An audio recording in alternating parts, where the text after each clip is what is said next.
se contraiga, va a doler. Pero además de eso nos produce ¿qué más?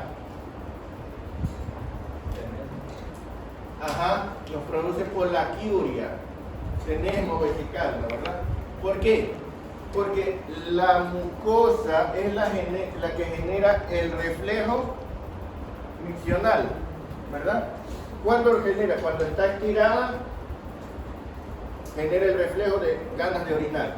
Pero cuando la mucosa está irritada, basta que se estire un poquito y ya genera el reflejo de querer orinar. Entonces la persona que tiene cistitis, apenas se empieza a llenar la vejiga, ya tiene ganas de vaciarla. Por lo tanto, en cada micción la cantidad de orina va a ser bastante poca. ¿Y van a ser orinas muy frecuentes o poco frecuentes? Muy frecuentes. Muy frecuentes. Entonces cuando la orina es muy frecuente y poca cantidad cada vez, eso se llama polaquiuria, que es diferente de decir poliuria. Porque poliuria, ¿qué es? Es cuando la cantidad de orina total es mayor de lo normal, ¿verdad? Aquí se está formando la cantidad normal de orina, pero el paciente está orinando a cada rato y por lo tanto la cantidad normal la estamos dividiendo en más partes y entonces cada vez va a ser, en cada ocasión va a ser poco, ¿no, verdad? ¿Ya? Entonces, la polaquiuria, el dolor al orinar, ¿cómo se llama el dolor al orinar? Disuria. Disuria etimológicamente significa dificultad para orinar, ¿no, verdad? No es exactamente lo mismo que dolor al orinar, aunque en clínica solemos confundir ambos términos, ¿no, verdad? Propiamente, ¿cuál es el término que es dolor al orinar? Urodinia. Así como es odinofagia, urodinia. Odino es dolor, ¿no, verdad? ¿Ya? Lógicamente, la mayor parte de los médicos decimos disuria porque si tiene el paciente dolor al orinar, lo refiere como se me hace difícil orinar, pero se le hace difícil por dolor. Pero hay que distinguirlo de la verdadera disuria, que es cuando el paciente, aunque no le duela, no puede. Igual se le hace difícil orinar. O sea, cuando tiene una obstrucción, cuando tiene una hipertrofia prostática, por ejemplo, ¿ya? Cuando tiene un cálculo, cuando tiene algo aplastando la uretra, que tiene un tumor de próstata, ¿qué va a tener? Va a tener retención urinaria, va a tener dificultad para orinar aunque no le duela al orinar, ¿sí? ¿Ya? Entonces eso es lo que se llama la verdadera disuria, ¿no? ¿Estamos claros hasta aquí, no? ¿Ya? Entonces, ¿cómo diagnosticamos cistitis? Diagnosticamos por polaquiuria. Tenemos que estar. Exacto, ¿verdad? Entonces, eso sería una cistitis. ¿Cómo diagnosticaríamos una ureteritis, que sería muy rara, ¿no? Tendríamos que tener ¿qué síntomas? Bueno, el dolor podría ser en flanco o podría ser en región lumbar, ¿no? ¿Ya? Y sería difícil porque se confundiría con otras infecciones u otras inflamaciones aquí. Podría aparecer una apendicitis, podría aparecer una colicistitis, podría aparecer otra cosa, ¿no, verdad? Porque probablemente si tenemos eso normalmente está cuando hay una malformación, y si tenemos estasis urinaria allí, probablemente tengamos un cuadro de infección alta y fiebre. En general, las uretritis y la cistitis no suelen dar fiebre. Es posible que den fiebre, pero no suelen dar fiebre. Son infecciones menos graves. Pero las infecciones altas, como la pielonefritis, generalmente dan fiebre. Por supuesto que en el niño tenemos que tomar en cuenta que si es un neonato, puede ser que no tenga fiebre. O si es un inmunodeprimido o si está tomando corticoides o alguna cosa, puede ser que no tenga fiebre, ¿verdad? Pero generalmente las infecciones altas dan fiebre. Y una pielonefritis entonces nos daría fiebre y nos daría dolor lumbar, ¿no? Pero además de eso, La orina alterada, ¿se podría ver macroscópicamente alterada?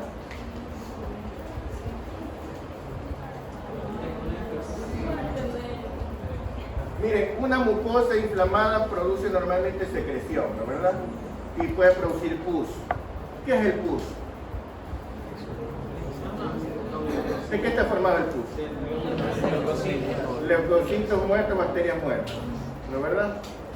En este caso, si hay una infección, ¿podría haber pus en la orina?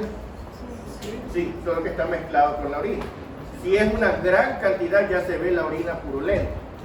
Si es una inmensa cantidad, pero si no, lo que se puede ver en la orina es un residuo, un sedimento, ¿no verdad? Aquí tenemos que entender una cosa. Los leucocitos urinarios muchas veces los reportan con el laboratorio como piocitos, pero propiamente piocito y leucocito no es lo mismo, porque cuando decimos pío significa pus, ¿no verdad? Una infección piógena, el Streptococcus piógeno, ¿no verdad?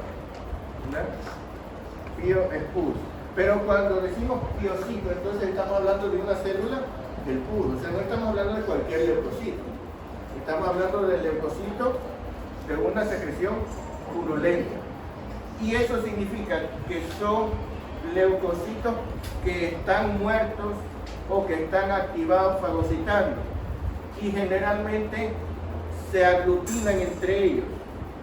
Y al aglutinarse aumenta su peso relativo y se sedimentan. ¿Ya?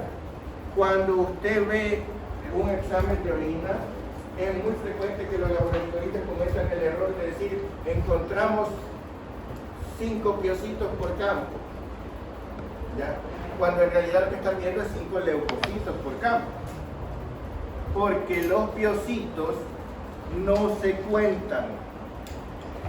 ¿Por qué no se cuentan? Porque se pegan unos a otros y hacen una masa, ¿ya? ¿Sí? Los piocitos es muy difícil decir, a ver, aquí hay... ¿Y cómo lo identifican los piocitos? Entonces, lo que deberían reportar es ¿hay piocitos? ¿O no hay? O no hay piocitos. Eso es lo que deberían reportar, pero es muy frecuente que los laboratoristas nuestros digan piocitos. Turia, porque hay 3 piocitos por campo, así, ¿ya? O sea, normalmente los confunden, pero ustedes deben saber eso, ¿no? ¿Ya? Porque en los libros van a encontrar que dicen la presencia de piocitos es sugestiva de infección de vía urinaria. Y cuando usted en el laboratorio le reporta 3 piocitos, entonces dice, pues son piocitos, no son leucocitos, son piocitos, entonces debe ser infección de vía, ¿ya? No, si el laboratorista le reporta 3, 4, 5 piocitos, es que no son piocitos, son leucocitos. ¿Sí me explico? ¿Ya? ¿Ya? Entonces, cuando tenemos un paciente con la orina alterada. La orina alterada puede ser que tenga un pH anormal, puede ser que tenga leucocitos, puede ser que incluso que tenga hematíes, ¿no? Y todo eso puede cambiar el color de la orina. En un paciente que esté, por ejemplo, en cuidados intensivos, que usted lo tenga ahí sedado y que esté con una sonda vesical, muchas veces usted ve la orina, lo que sale en la sonda. Y como es una cosa que va saliendo poco a poco, porque usted no lo tiene pues con el reflejo de la micción, sino que está saliendo directamente de la vejiga, entonces está viendo cómo fluye continuamente la orina y puede ser, como es un flujo lento, puede ser que en el mismo tubo se sedimente. Y entonces si usted, estando en cuidados intensivos, ve una sonda vesical y ve que hay un residuo blanquecino en el fondo de la orina, usted debe entender que hay piocitos sedimentados allí y que eso corresponde normalmente a una infección de vías urinarias, porque ese paciente no le va a decir me duele el orinar, ni me duele el hipogastrio, ni nada, porque está inconsciente, ¿no? Entonces puede ser que usted tenga que sospechar infección de vías urinarias nada más porque ve eso. ¿Estamos claros? Porque ese paciente va a hacer fiebre, pero causas de fiebre peor en cuidados intensivos, pues no. ¿Ya? Entonces tienen que saber cuándo sospechar. Estamos claros ahí, ¿no? ¿Ya? Bueno, entonces, el hecho de que haya dolor cólico significa muchas veces que hay un aumento del peristaltismo. En este caso sería el peristaltismo ureteral, ¿no verdad? ¿Ya? El uréter está tratando de hacer ondas peristálticas para sacar algo. ¿Qué puede ser lo que esté obstruyendo? La mayoría de las veces un cálculo, pero también podría ser un coágulo. Cuando hay una gran hematuria, ¿no? Por ejemplo, en los pacientes que han sido operados del riñón o que han tenido un trauma renal, ¿no? Por accidente o por lo que sea, puede ser que tengan una hematuria importante y brusca y que salga tanta sangre que se coagule dentro del uréter. Otra causa mucho menos frecuente es que precipiten proteínas, ¿no verdad? Eso puede darse en neonatos cuando el médico se le ocurre que necesita ponerle albúmina a un síndrome nefrótico neonatal o a algún paciente que tenga hipoproteinemia grave neonatal y dice vamos a ponerle albúmina y le pone una cantidad de albúmina brusca y como está haciendo proteinuria bota toda esa albúmina y como los túbulos del neonato y más del prematuro son chiquititos, la albúmina se les coagula ahí dentro y pueden llegar a ser una obstrucción completa bilateral y llegar a tener una insuficiencia renal por obstrucción completa de la vía urinaria. ¿Sí? ¿Ya? De ahí otras causas que uno ha visto, no sé si hay, aparte de que haya pues tumores o alguna cosa que comprima desde afuera, pero en el alumno, ¿no? ¿Ya? Nunca he visto un áscari por ahí. Estamos claros, ¿no? Bueno, entonces fíjense ustedes. ¿Cómo diagnosticaríamos entonces insuficiencia renal?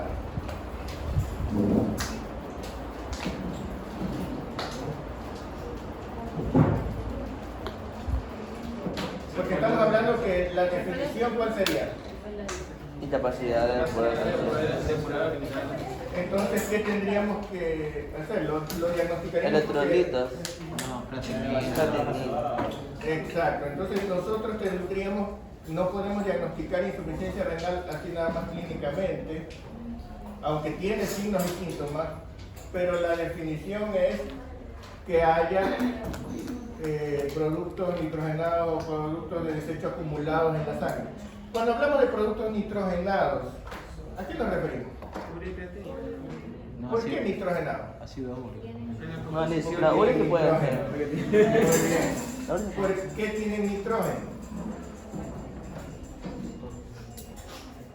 Porque el grupo amino Ajá, muy bien. ¿Y por qué? deriva.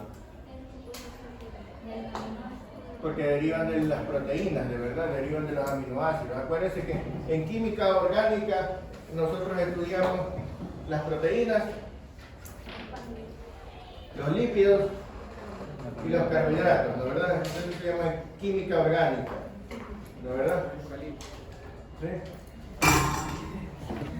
Proteínas, lípidos y carbohidratos. Y los cuatro elementos de la clínica orgánica son es muy bien. Y de esos, los carbohidratos tienen carbono, hidrógeno y oxígeno. Los lípidos tienen carbono, hidrógeno y oxígeno. Las proteínas son las que tienen nitrógeno, porque tienen el grupo amino de los aminoácidos, ¿no verdad? ¿Sí? Entonces, cuando se degradan las proteínas, se producen esos productos nitrogenados, que son la urea y la creatinina, ¿no verdad? En realidad, lo que se produce, ¿de dónde sale la creatinina? De los músculos, sale de la creatina. de los músculos, ¿no verdad? ¿Y de dónde sale la urea? Proteína. ¿Ah?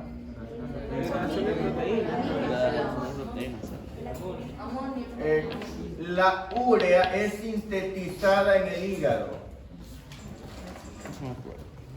O sea, la urea no es realmente un producto de degradación directamente. El producto de degradación es La mano. el amonio, ¿verdad? Del grupo amino sale el amonio. Lo que pasa es que el amonio es muy tóxico.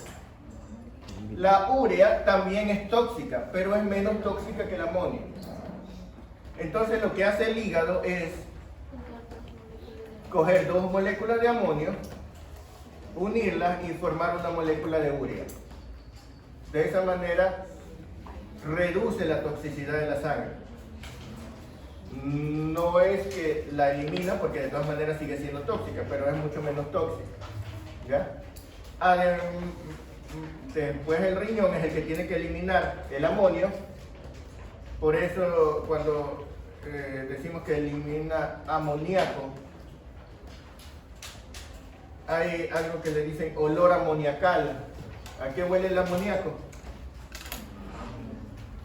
Más azufre.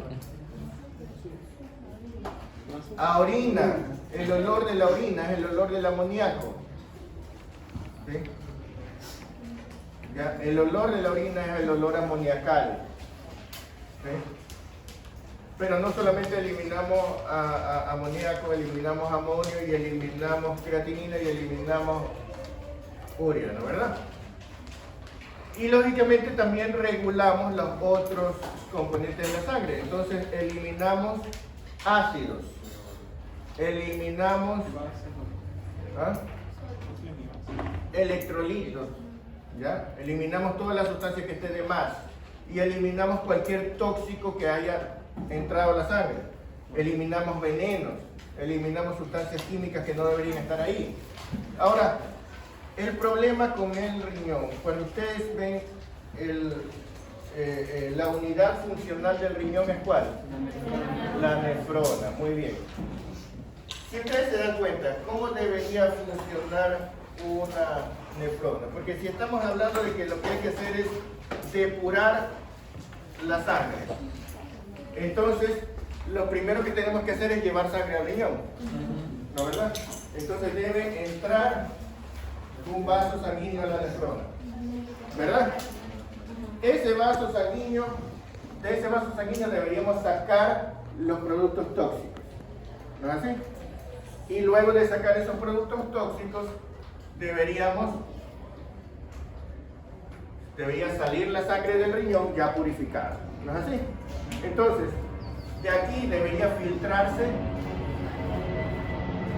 o salir todos los productos tóxicos e irse a recoger y luego eliminarse al exterior. ¿Así? Ese debería ser el mecanismo, ¿ya? Pero aquí tenemos un problema. En primer lugar, esta superficie no es suficiente para hacerlo. Entonces tenemos un ovillo, ¿no verdad? Muy bien. Entonces digamos que tengamos aquí un ovillo capilar, de capilares. ¿Esto cómo lo llamamos? El glomérulo, ¿no verdad? Pero si filtramos aquí, puede filtrar por todos lados. Y no solamente hasta acá. Entonces tenemos que hacer que esto se encapsule, lo rodee, ¿no verdad? Entonces, ¿qué vamos a tener aquí? Muy bien, entonces tenemos que hacer esto. Poner la arteria aquí, hacer el ovillo y por las mismas sacar aquí para que no haya mucho espacio, hacer aquí el... ¿ya? Y tener aquí esto. ¿No verdad? Estamos claros hasta ahí, ¿no? Eso bastaría para si nosotros pudiéramos de aquí sacar las sustancias tóxicas, eso bastaría. Pero hay un problema. ¿Cómo sacamos las sustancias tóxicas de allí? Porque si hacemos un filtrado simple lo que va a hacer es ponemos un tamiz y se filtran las cosas de acuerdo a su tamaño, de acuerdo a su carga eléctrica y nada más. Y no necesariamente se va a filtrar lo que yo quiero que filtre o se va a conservar lo que yo quiero que filtre. Entonces a lo mejor se me van a ir cosas que no debería irse y se me van a quedar cosas que no deberían quedar. Yo tengo que ser selectivo, ¿no verdad? Entonces tiene que ser un sistema en el que yo pueda decidir qué se va y qué se queda. ¿No es así? Y por otro lado, yo tengo que eliminar los tóxicos. Para hacer un sistema específico, el cuerpo utiliza receptores, ¿no verdad? ¿Ya? Si yo quiero reconocer una sustancia, utilizo un receptor específico para esa sustancia. Pero si yo quisiera eliminar el alcohol del cuerpo, por ejemplo, ¿ya? ¿Qué tendría que tener aquí? Un receptor específico para el alcohol. Y si yo quiero eliminar un veneno, tendría que tener un receptor específico para ese veneno. ¿Y cuántos venenos existen? ¿Ya? Tendría que tener un receptor específico para cualquier veneno que exista o que pueda existir. ¿No verdad? Y eso es físicamente imposible, porque hay millones y millones de venenos que existen y muchos que podrían existir. Entonces yo lo que tengo que hacer no es agarrar lo que tengo que sacar. Tengo que sacar todo y luego agarrar lo que quiero que se quede. ¿Ya? De manera que para lo que no tenga yo receptor, se vaya. ¿Sí me explico? Entonces, en vez de hacer solamente filtración, yo tengo que filtrar y luego reabsorber. ¿No verdad? Pero para reabsorber, yo necesito una segunda red capilar. ¿No verdad? Entonces yo necesito que aquí esto haga otra red capilar que reabsorba. Y para aumentar la superficie, tengo que hacer que esto aumente de longitud, ¿verdad? Lógicamente no voy a tener una cola aquí, voy a tener que tenerlos todos enrollados y apelotonados, entonces se van a llamar tubos, pero como son chiquitos se llaman túbulos, y como son contorneados se llaman túbulos contorneados, ¿no verdad? Entonces con esto debería bastar para ya recoger la orina. Y de aquí deberíamos salir, ahora sí, del riñón, ¿no verdad? Se supone, ¿ya? Entonces, ¿qué ocurre aquí? Que tenemos una arteria, porque llega al riñón. ¿Y esto qué sería? Una vena, porque ya sale del riñón y se regresa, ¿no verdad? ¿Ya? Pero, ¿qué sería esto? Porque aquí tenemos una cosa que sale de un lado y se va a otro, ¿no verdad? Fíjense ustedes, las arterias, ¿cómo se diferencia una arteria y una vena? Pues hay personas que dicen porque la una tiene sangre oxigenada y la otra tiene sangre desoxigenada. Sí, pero si yo veo la arteria pulmonar, tiene sangre desoxigenada, y si le veo las venas pulmonares, tienen sangre oxigenada. ¿No verdad? Y si yo digo lo que sale del corazón es arteria y lo que llega al corazón es vena, muy bien, pero y lo que no va al corazón sino los vasos que van de un órgano a otro, por ejemplo del intestino al hígado. Entonces la verdadera diferencia está en la histología, ¿no verdad? Por eso decimos vena porta, porque tiene histología de vena. Tiene una capa más fina, etcétera, ¿no verdad? ¿Ya? ¿Sí? Porque si nosotros dijéramos la vena porta va al corazón, no va al corazón, va al hígado. ¿Ya? Viene el corazón, no viene el corazón, viene el intestino. ¿Ya? ¿Sí? un sistema que va de un órgano 1, a otro órgano, ¿ya? Es decir, un sistema que tiene capilares aquí, hace un vaso sanguíneo y capilares del otro lado, ¿no? Que teóricamente no sería ni arteria ni vena, porque las arterias se van dividiendo y las venas se van recogiendo, pero ninguna tiene capilar de un lado y del otro, ¿no? Esto es lo que se llama un sistema porta, ¿no es verdad? El sistema porta hepático es el que va al hígado, pero tenemos otros dos sistemas porta en el cuerpo, el sistema porta hepático, coisario, que va capilares del hipotálamo hacia capilares a la hipófisis, y capilares aquí y capilares acá. Y esto histológicamente es una arteriola. Entonces a esta la llamamos arteriola aferente, a esta la llamamos arteriola eferente y a esta ya la llamamos Vena. vena. ¿No es verdad? ¿Sí? Pero aquí nos falta algo, ¿no es verdad? ¿Qué nos falta?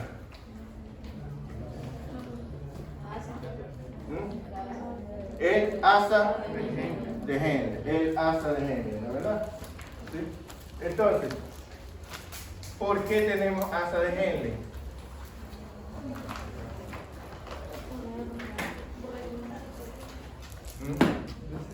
El asa de Henle, nosotros la dibujamos así, ¿no verdad? Pero en realidad es muchísimo más larga. ¿Sí? ¿Ya?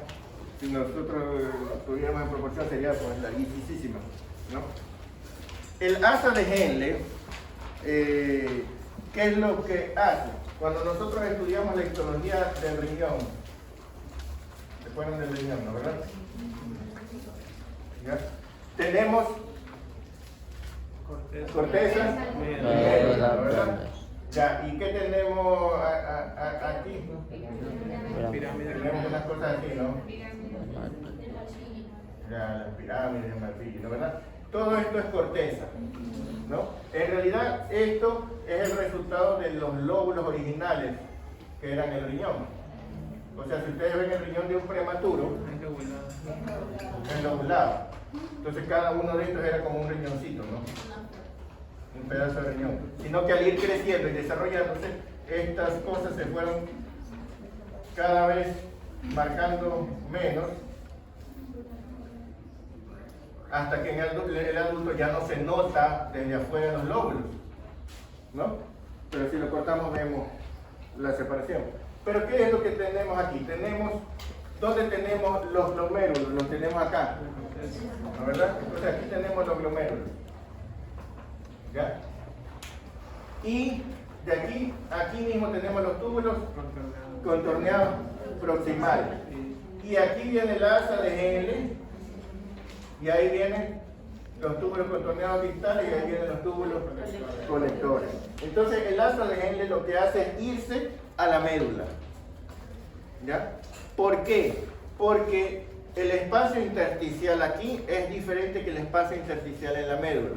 Tiene diferente concentración y diferente osmolaridad, ¿no verdad?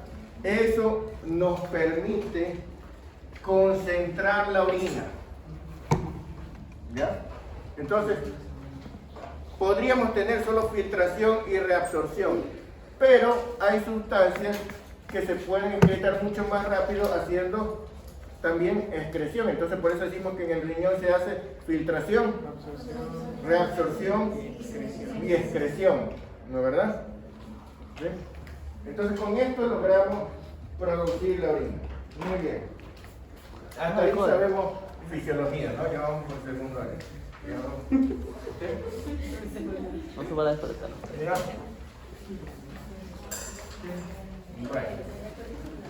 Tiene que adicionar el cobre. ¿Ah? ¿Qué? ¿De qué hablas? Tiene calor de echar alcohol.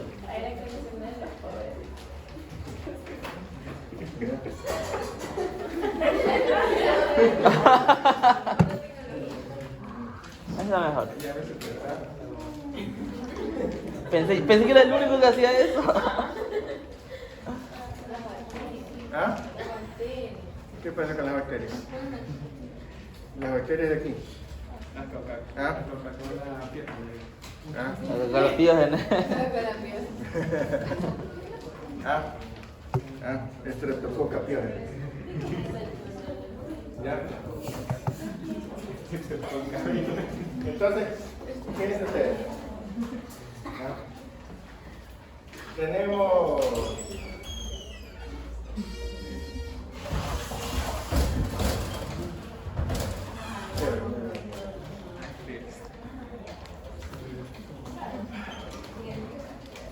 bueno,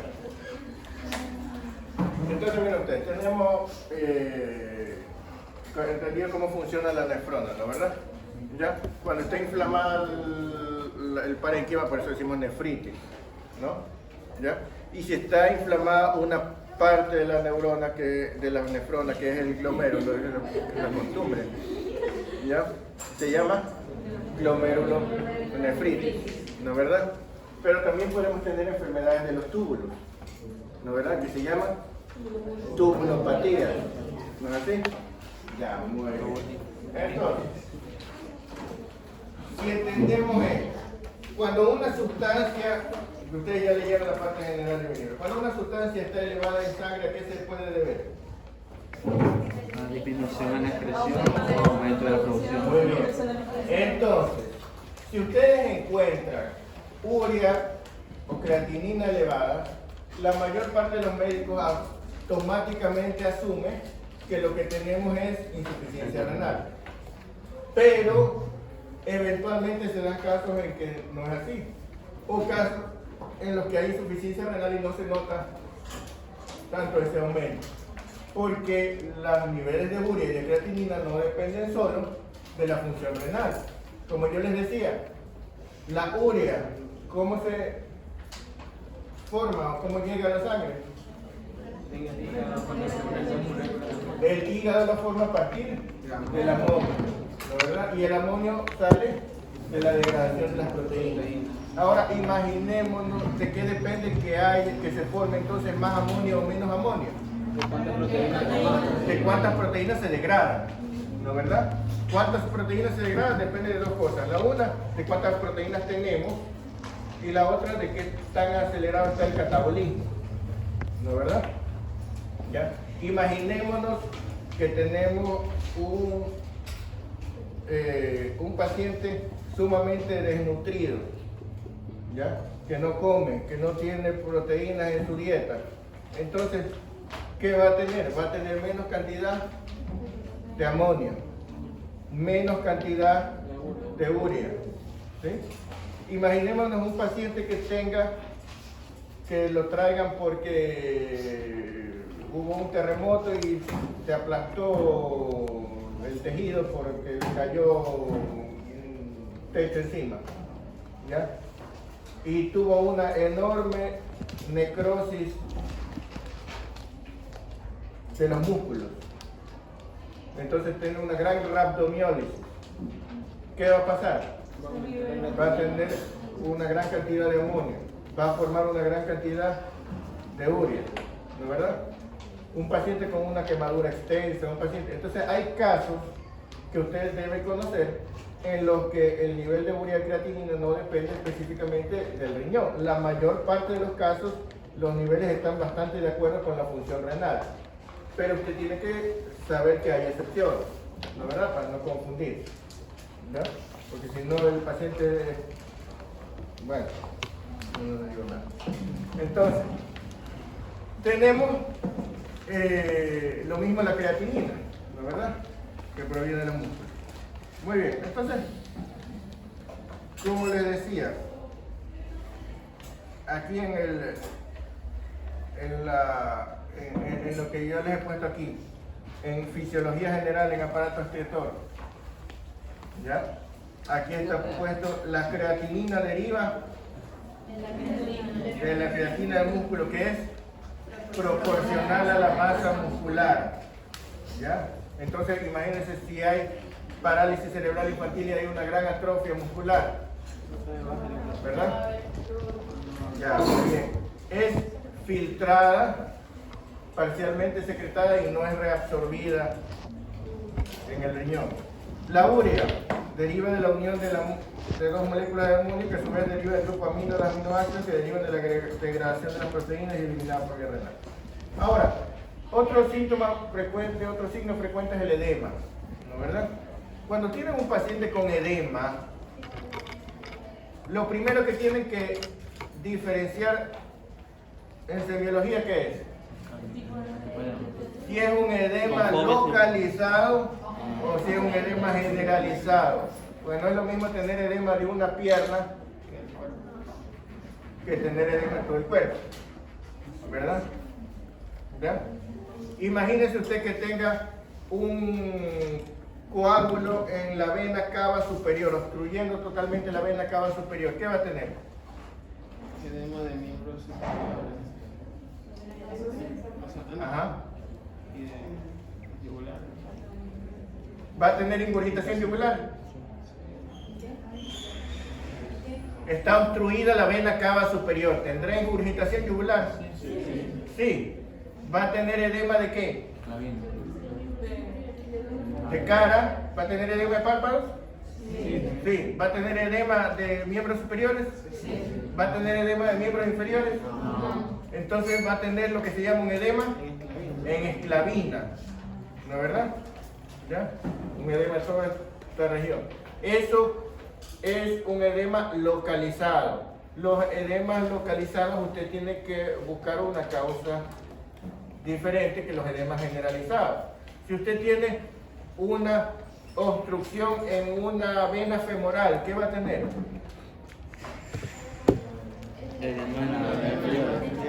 Edema de un miembro inferior. Si usted tiene una obstrucción en la vena cava inferior, Además de los dos miembros. de los dos miembros inferiores, y dependiendo a qué altura está, puede ser que tenga obstrucción en el momento en que salen las venas renales. ¿Qué pasaría si están obstruidas las venas renales?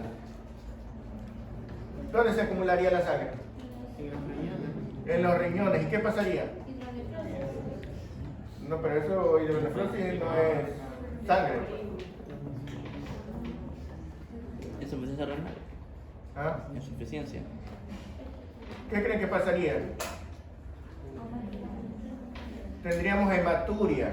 Se romperían los vasos sanguíneos en las nefronas y provocaría hematuria. ¿Sí?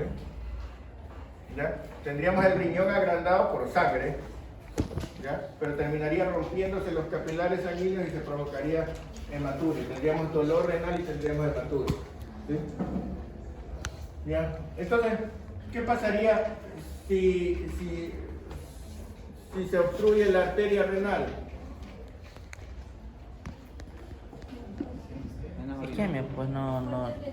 Falta de Se oxígeno. produciría un infarto renal. Una hipótesis. ¿La verdad? Un infarto no es solo cardíaco, pues no. Se produciría necrosis renal. Pero una hipótesis también puede dar hematuria. O sea, ¿Ah? entonces que sea así también podría llegar a la hematuria, ¿o no? O sea, ¿Por es qué una daría hipótesis. hematuria? Porque- O sea, cuando ya se necrose, claro. Ajá. Ajá. Sí, podría haber hematuria. Sí. Ya, pero inicialmente no, o sea, ya sería cuando ya se produce la necrosis, así, ahí sí, ¿no? Y lógicamente produciría pérdida de la función de ese riñón. Si fuera de los dos lados, pues se moriría el paciente de insuficiencia renal, ¿no? Que lo trasplanten, ¿no?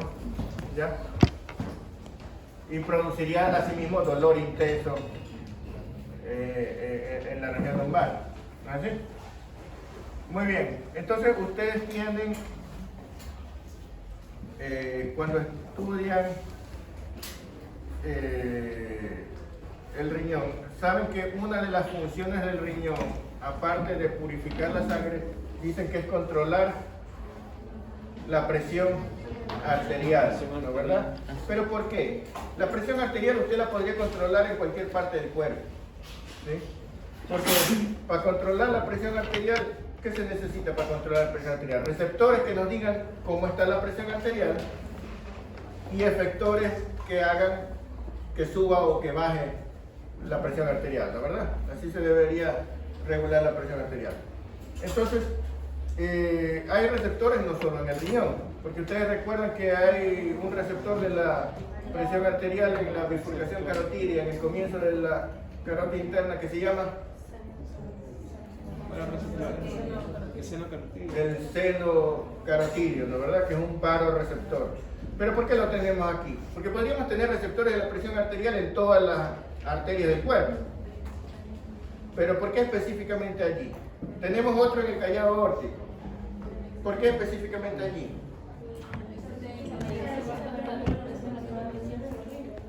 Porque lo que más me interesa, lo que más le interesa al cuerpo saber es cómo está la presión de perfusión cerebral, ¿no verdad? Porque para que la sangre vaya a los pies, hasta sin presión arterial, con pura gravedad baja. Para que la sangre, si los brazos se quedan sin sangre, aguantan un rato. Pero si el cerebro se queda sin sangre, por ahí mismo te desmayas, ¿verdad? Entonces tiene que estarse controlando la sangre que da. Entonces tenemos en el callado aórtico y en el comienzo de la carótida interna, que es la que va a dar la sangre que va para allá, ¿no verdad? Pero además de eso en el riñón. ¿Pero por qué? Porque el riñón tiene la función de filtrar la sangre. Al filtrar la sangre, reabsorber, filtrar, etc., ¿qué es lo que va a hacer? Va a modificar el volumen sanguíneo. Porque si yo le saco líquido a la sangre, voy a tener hipovolemia. Y si voy a tener hipovolemia, eso me va a bajar la presión arterial. Entonces el riñón no puede decir, ay, saquemos nomás la cantidad que sea, ¿no? El riñón tiene que estar consciente de cómo está la presión arterial para no sacar demasiado líquido, ¿ya? Sacar lo que se necesite para filtrar, pero no sacarle más. Y si la presión está aumentada, podemos aprovechar sacando más. O si la presión está baja, aprovechamos y sacamos menos y regulamos entonces la presión arterial. Entonces por eso secundariamente el riñón contribuye a la presión arterial. Pero ¿dónde vamos a poner el receptor? Lo tendríamos que poner en ¿dónde el receptor para la presión? Lo tendríamos que poner en el asa de Henle, lo tendríamos que poner en el túbulo colector, para detectar cómo está la presión arterial. Tiene que ser en una arteria. Tiene que ser en la arteria que va llegando, ¿verdad? Porque después el riñón va a modificarlo. Entonces tenemos que ver cómo está la presión cuando está llegando la sangre, ¿verdad? Entonces, aquí en la arteriola aferente tenemos un baroreceptor, ¿ya? Entonces, aquí les decía, la arteriola aferente está junto al glomérulo. Por eso es que forma parte de lo que se llama el aparato yuxtapuesto, significa puesto al lado, junto, ¿no verdad? Yuxtaglomerular significa al lado del glomérulo. Entonces ahí tenemos el baroreceptor, que son las células yuxtaglomerulares, que son células de la arteriola aferente. Y entonces cuando tenemos que aumentar la presión, cuando está baja. Entonces si disminuye la presión, ¿qué hacemos? Secretamos una hormona que aumente la presión. Como esa hormona se forma en el riñón, los investigadores le dieron el nombre de renina, ¿verdad? Pero además de eso,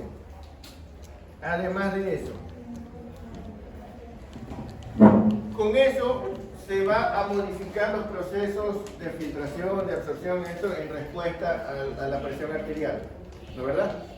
Y como resultado se va a modificar la orina, porque si queremos aumentar la presión arterial, tenemos que guardar más líquido y eliminar menos líquido, y entonces la orina va a quedar más concentrada, y viceversa.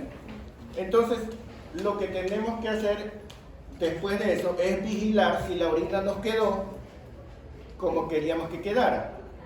Entonces tenemos otro receptor, pero que este tiene que estar al final del túbulo, ¿ya? En el túbulo contorneado distal, ¿ya? Para ver cómo está la osmolaridad de la orina, para ver si nos quedó como queríamos que quedara. Y eso estar en coordinación con las células juxtaglomerulares. Entonces, aunque nosotros dibujamos aquí el glomérulo, aquí los proximales, aquí las adhesiones, aquí los distales, en realidad esto está doblado y los distales quedan pegados al glomérulo. ¿Sí? Y entonces queda ahí mismo las células del arteriol aferente y las células del túbulo contorneado distal, que en este caso se llama mácula densa. ¿No verdad? Mácula significa mancha, ¿no verdad? ¿Ya? O sea, una mancha más oscura, una mácula densa está ahí, ¿no? ¿Ya? Cuando decimos inmaculado significa estar sin mancha. Sin mancha de pecado. ¿Ah? Pero decimos que el detergente dejó la ropa inmaculada, o cuando hablamos de la Virgen Inmaculada, decimos sin mancha, ¿no verdad? Sin mancha de pecado. Entonces aquí tenemos la mácula densa. Son células de la pared tubular. Entonces está entre la porción final del asa de Henle y el comienzo del túbulo contorneado distal y provocan ¿qué cosa? Vasoconstricción de la arteriola aferente. ¿Pero por qué? Porque al provocar vasoconstricción de la arteriola aferente vamos a hacer que se aumente la secreción de renina, porque va a decir a disminuir la presión arterial, ¿no verdad? Muy bien, entonces con eso tenemos el aparato juxtaglomerular y cómo funciona. Y por lo tanto, si se daña eso, vamos a tener trastornos de la presión arterial.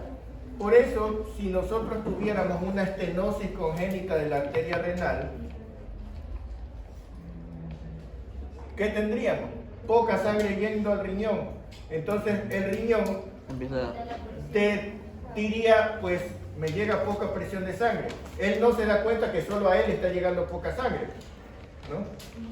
¿Ya? Es como que en todo el resto del edificio el agua está saliendo bien, pero aquí yo tengo una obstrucción en la llave y entonces yo creo que es todo el edificio el que está mal cuando solamente soy yo, ¿no? El riñón, si le llega poca sangre, cree que la presión está baja en todo el cuerpo y sube la presión en todo el cuerpo.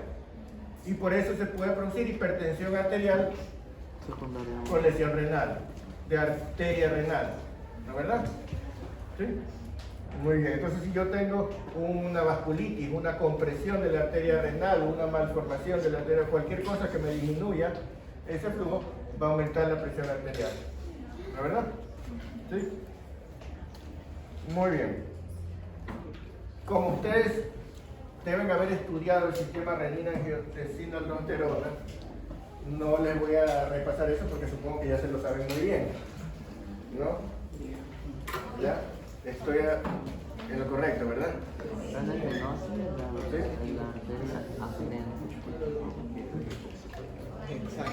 ¿Ya? Bueno, no lo dudo.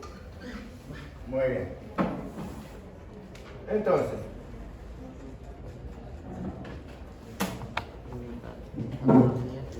en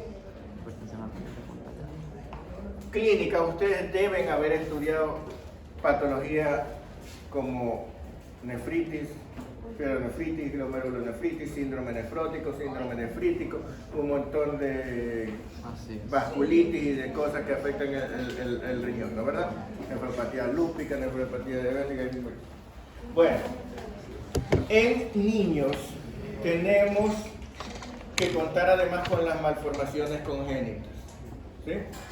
Entonces debemos acordarnos de la embriología del riñón, que seguramente ustedes la estudiaron muy bien en embriología. No, pero nefro,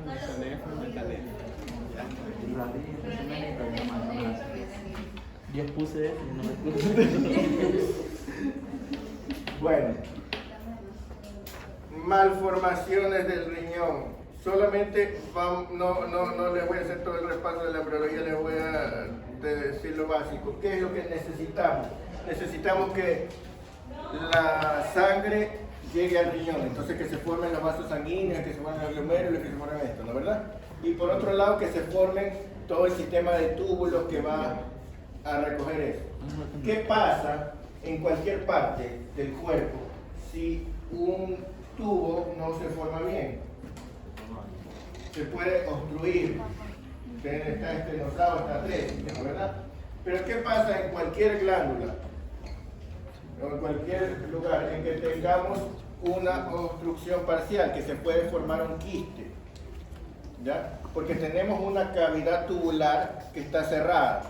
Y entonces, si hacia esa cavidad está filtrando líquido, ese líquido no va a tener a dónde salir. Y por lo tanto se va a acumular y se va a dilatar y se van a formar quistes, ¿no verdad? Entonces, como hay un montón de túbulos formándose en el riñón, si no se forman todos bien, se pueden formar quistes renales congénitos. Podemos tener enfermedades multiquísticas renales, poliquistosis renal, etc. ¿Ya? Por ahí. Por otro lado, debemos recordar que el uréter debe formarse a partir, digamos, del riñón e ir a la vejiga, pero acuérdense que originalmente son como que varios riñones, ¿no? Son varios lóbulos que se van uniendo, etcétera, ¿no verdad? Entonces puede producirse uréter doble, ¿ya? Puede producirse duplicación del uréter, de un lado o de los dos lados. Y puede ser que el uréter esté mal implantado. De hecho, cuando hay uréter doble, uno de los dos va a estar mal implantado, porque uno está implantado donde debe y el otro no. Y no solo eso, se puede ir y equivocar e irse a implantar a otro sitio que no deba. El uréter puede llegar a implantarse en el intestino o en el útero o en algún lugar que no sea la vejiga, aparte de poder implantarse en la vejiga en el sitio que no debe ser, ¿no verdad? ¿Sí? Además de eso, el riñón migra, ¿no verdad? Asciende, ¿no verdad? De la pelvis originalmente va ascendiendo. Entonces, tenemos la posibilidad de que se quede un riñón y tengamos entonces un riñón ectópico. ¿Qué significa ectópico? ¿Ah?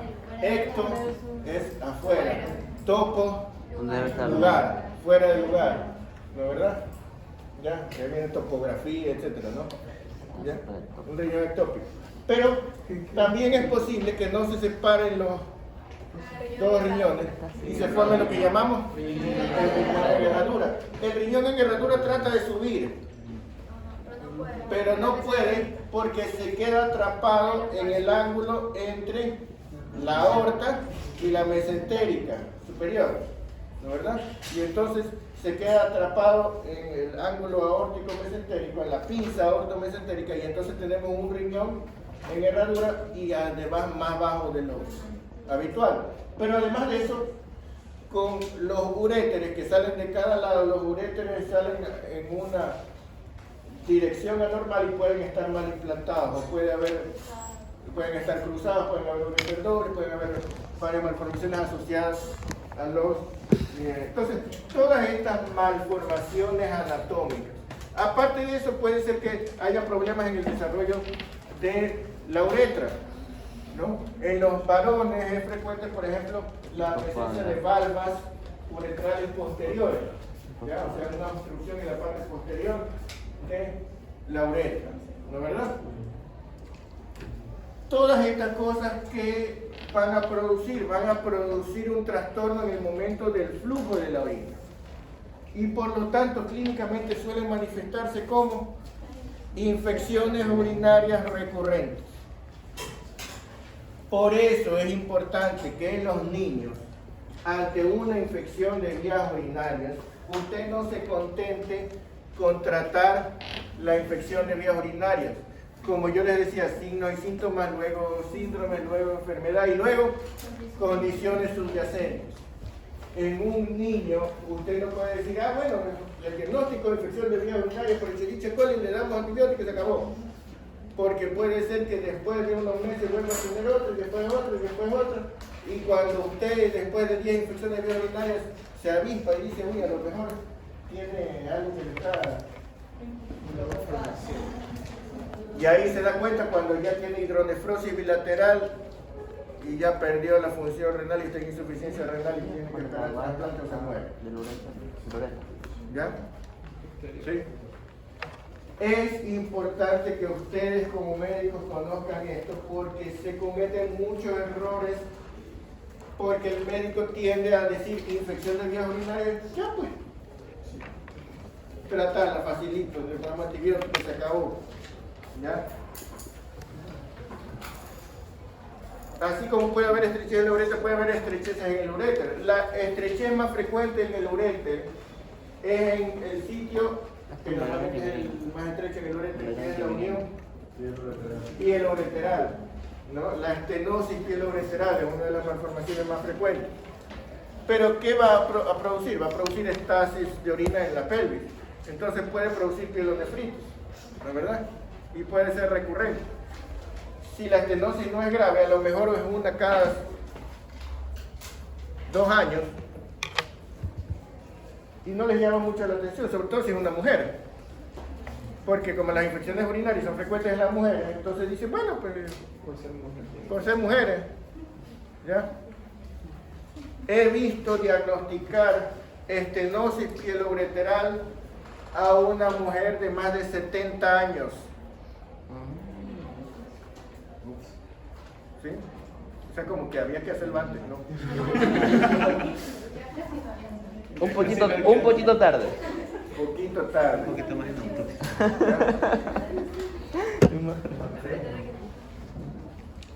¿Ya? O sea, para que tengan una idea de cómo se pasan las cosas. ¿Sí? Simplemente porque es mujer. ¿Ya? Lógicamente que, entonces, si tenemos infecciones de vías urinarias en un bebé, tenemos que ver si hay una razón para que haya hecho las infecciones urinarias. Lógicamente que va a ser más frecuente en las mujeres y va a ser más frecuente de acuerdo a la técnica con que se lo limpia al bebé, porque es frecuente que cometan el error de cuando está con heces, lo limpian de atrás para adelante, ¿ya? Y después no saben por qué tienen infecciones de vías urinarias, ¿no? ¿Ya? Pero si usted no encuentra un factor que le haga pensar que por esto está teniendo, entonces lo más seguro es mándele a hacer una ecografía, porque es un examen que no le va a hacer daño y con el cual usted le puede salvar de tener no solamente infecciones recurrentes que le pueden hacer más daño y llegar a sepsis o llevar a otras cosas, sino que puede llegar a tener hidronefrosis y perder completamente un riñón o los 2 riñones. ¿Ya? Porque la hidronefrosis no le va a dar dolor, no le va a dar otros síntomas, ¿no? ¿Ya? Porque se va aplastando poco a poco el riñón a lo largo de los años, ¿sí? Y cuando usted se dé cuenta es cuando tenga una infección grave en el riñón que le queda sano y hace insuficiencia renal, y entonces usted dice, pero tiene el otro riñón. No, el otro riñón no funciona. No sirve. ¿Ya? ¿Ya? Así que no crean que necesariamente les sobra un riñón, por pobres que sean. No sobra. ¿Ya? Hay 2 riñones por algo.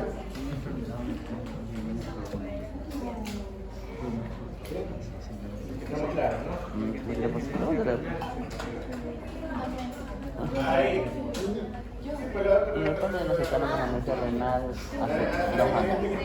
Agenesia renal unilateral y nunca se entera hasta que le falla el único riñón que tiene. Se ha probado varias veces. La vesícula. Lógicamente con agenesia unilateral. No, puede ser Cuando hay muchos riñones. Cuando sale un riñón de más, bendecido. 3 riñones. ¿Cómo se llama? Pero en realidad generalmente no es que sea supernumerario, sino que es un lóbulo no se adherido al resto. Puede ser supernumerario, ¿verdad? Pero no los que tienen más parénquima. A veces no funciona. Bueno,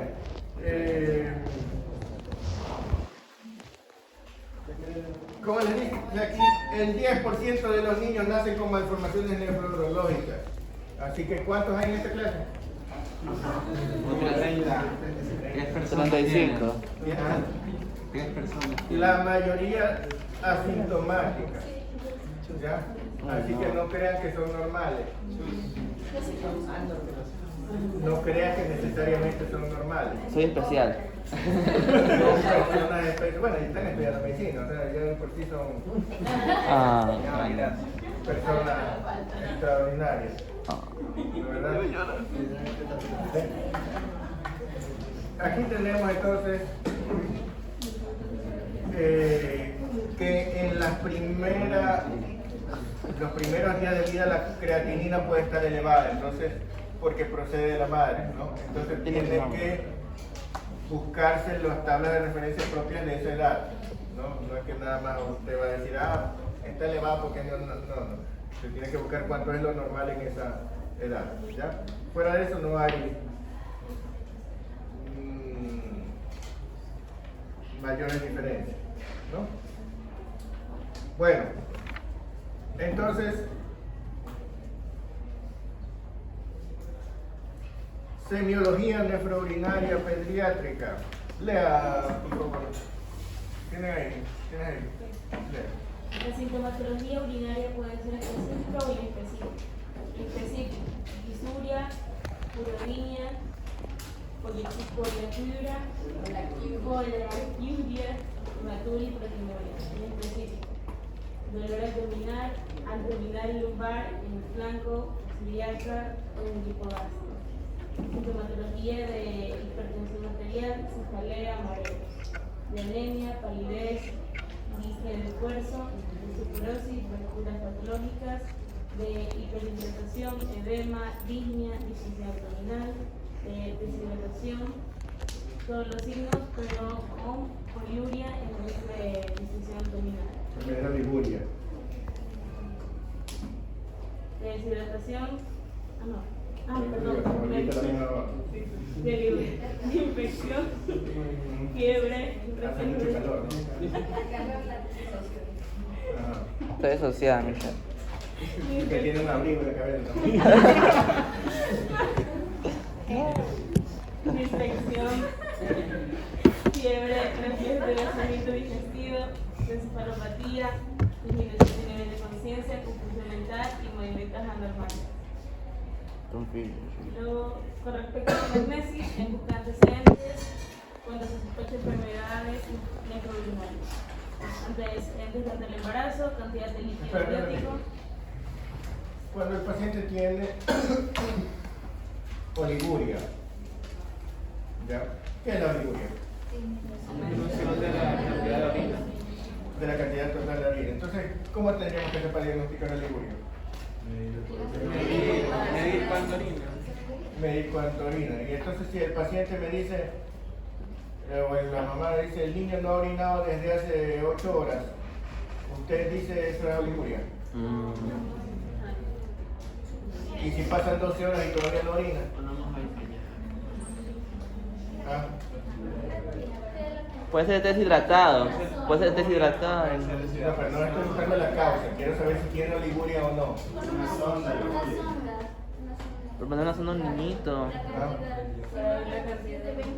Mire que ¿qué harían ustedes con un paciente que le diga así simplemente no orina? No. ¿Qué sería lo primero que harían?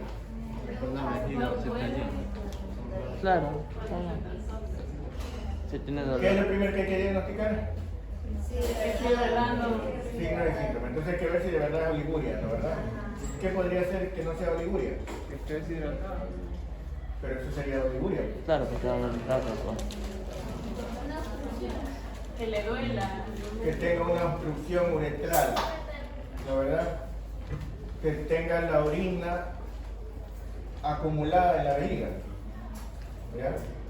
Entonces, lo primero que usted tiene que diferenciar es la oliguria de la retención urinaria. ¿Ya? Porque son dos cosas distintas. Lo primero, ¿y cómo lo diferencian? uno tiene globo vesical. La una tiene globo vesical y la otra no. ¿Ya? Entonces cuando usted le dicen el niño no ha orinado, lo primero que tiene que ir es ir a palpar el abdomen y ver si hay globo vesical. Porque resulta que si usted asume que tiene oliguria cuando en realidad tiene globo vesical, ¿qué va a hacer usted? ¿Le va a dar más líquido o le va a poner diurético? Imagínense que haga eso con un paciente con la vejiga a punto de estallar. Hace pum. ¿Ya? Se explota. ¿Sí? ¿Ya? ¿Sí? Pero la vejiga sí puede, es verdad. O sea, obviamente el rebosamiento hace que obviamente salga un poco, pero si es, por ejemplo, una estenosis o algo, sí puede llegar a explotar. No, lo que hace es orina por rebosamiento, pero el paciente va a gritar de dolor. ¿Ya? Pero si nomás cuando hay globo vesical ya la gente se siente mal. Imagínate cuando tienes un hiperglobo vesical brusco, ¿no? ¿Ya? Entonces, ese paciente va a orinar por rebosamiento, ¿no? Porque así que vaya a explotar la vejiga, eso no.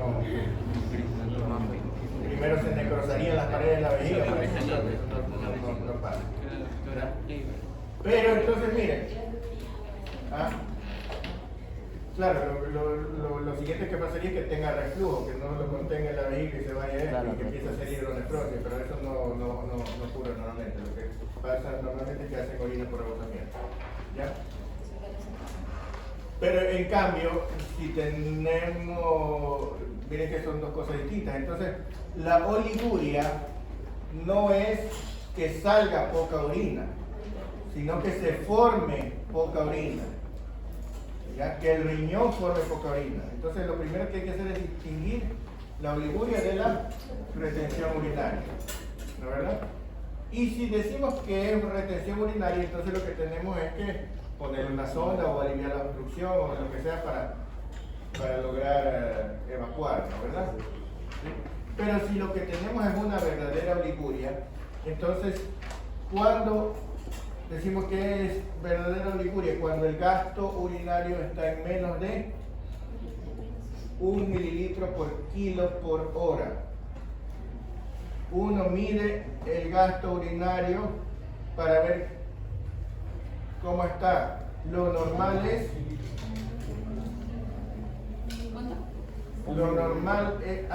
lo normal habitualmente es entre 1 y 3, pero se considera que puede ser normal hasta 5 porque depende del paciente, porque hay, imagínate que le den de tomar mucho líquido o algo, entonces no estaría mal que orine más, ¿no? Pero si el paciente tiene un gasto de menos de 1 o de más de 5, ya decimos que es anormal. ¿Sí? Si tiene menos de 1, decimos oliguria. ¿Cuándo diríamos anuria? Cuando no hay nada, eso sería etimológicamente. Pero en la práctica nunca ocurre que lleguemos a que no haya nada de orina. Entonces se le dice anuria cuando es menos de 0,5 mililitros por kilo por hora. ¿Ya? Aunque no es correcto semánticamente, le decimos anuria cuando es menos de 0,5 el gasto urinario. Y poliuria cuando es más de 5. ¿Ya? Doctor, una pregunta. Y si, bueno, el niño obviamente es un niño chiquito, un lactante, y llora. Entonces yo, sin tocarle, está llorando. Ahí le puedes hacer una fotografía para ver mejor, más rápido. Para ver que si hay globo vesical. Si hay globo vesical. Si estamos hablando de un lactante, generalmente la simple inspección te hace ver que la distensión abdominal es justamente en el sitio de la vejiga. Y tú puedes palpar sin necesidad de aplastar, ¿no? En un neonato tú no necesitas realmente aplastar el abdomen para sentir, porque la pared es muy fina. Entonces, en un neonato yo le decía que para ver hepatomegalia usted con 2 dedos hace así encima y lo siente, ¿no? Así mismo puede palpar sin necesidad de estar aplastando. Generalmente no tenemos la necesidad de hacer. Podría ser ecografía, pero normalmente no hay la necesidad de hacerlo, ¿no? Para ver eso. Bueno, ¿alguna otra pregunta? No. Doctor, entonces, en las personas escalas de falla renal y eso, ¿se considera falla renal a partir de una diuresis o un gasto urinario menor a 0.5 ml por kilo por hora? Entonces solo lo consideran a partir de que sea anuria. La oliguria no entra dentro de un criterio de insuficiencia renal. Lo que pasa es que, como yo les decía, insuficiencia renal no puede hacer ese diagnóstico nada más con uresis, ¿no? Yo tengo que demostrar que en sangre se están acumulando entonces ese criterio no me basta. ¿Sí me explico? Bueno, vamos a seguir cuando regresemos del